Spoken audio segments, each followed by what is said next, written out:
Human infections decline in Norway, but pathogens stable in food-producing animals.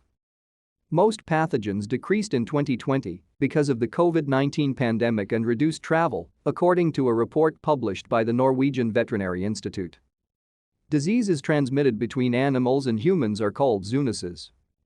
The decline in humans was highest for campylobacteriosis, salmonellosis and E. coli infections, mainly because of fewer travel-associated cases. Occurrence of most pathogens in animals were stable compared to previous years.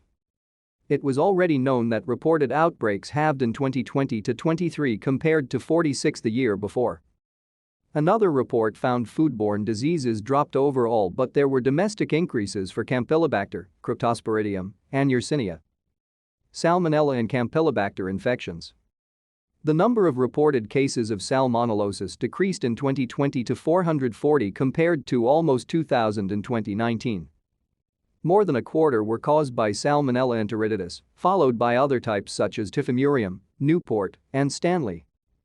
To stay up to date with latest top stories, make sure to subscribe to this YouTube channel by clicking the button above this video. In Norway, food-producing animals are only rarely infected with Salmonella. The surveillance program includes testing live animals such as pigs, poultry and cattle, and fresh pig and cattle meat. From 8,882 fecal samples in 1,342 poultry holdings, one broiler flock was positive. One of 3,245 lymph node samples from slaughter pigs was positive. 3 out of 2,973 lymph node samples from cattle were positive for Salmonella. A total of 5,905 swab samples of cattle and swine carcasses were examined, and one was positive. A total of 2,422 cases of campylobacteriosis were reported, of which 1,513 contracted the infection in Norway. For 647 patients, the place of infection was unknown. The total was 4,155 in 2019. The number of people infected in Norway in 2020 was similar to 1,551 infections in 2019. However, at least 200 reported cases in 2019 were part of a large waterborne outbreak.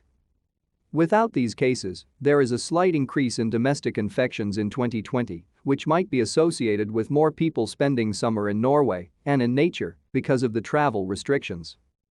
This may have increased the use of untreated or water of poor quality in contact with livestock. The prevalence of Campylobacter in broilers is low in Norway compared to other countries.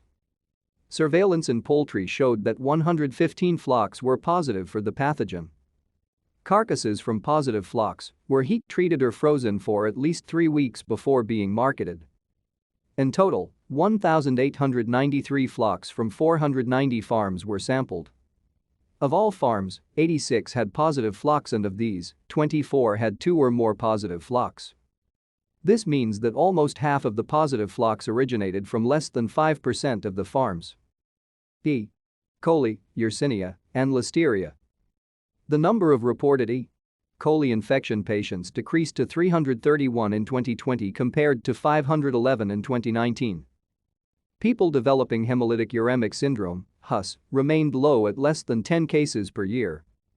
The 83 cases of Yersiniosis was a similar figure to that reported in 2019. All infections in 2020 were caused by Yersinia enterocolytica. 3 outbreaks occurred because of Yersinia enterocolytica 03.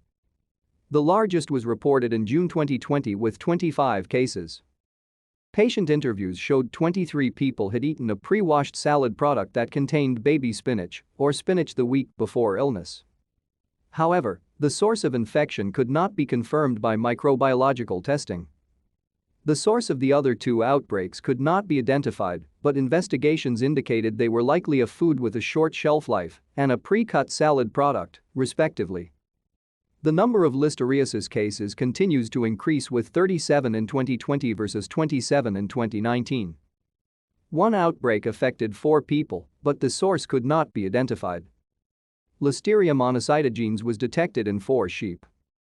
The Institute of Marine Research examined 135 samples of seafood from Norway for Listeria monocytogenes, and 4 were positive, but at less than 100 colony-forming units per gram, Cfu-G.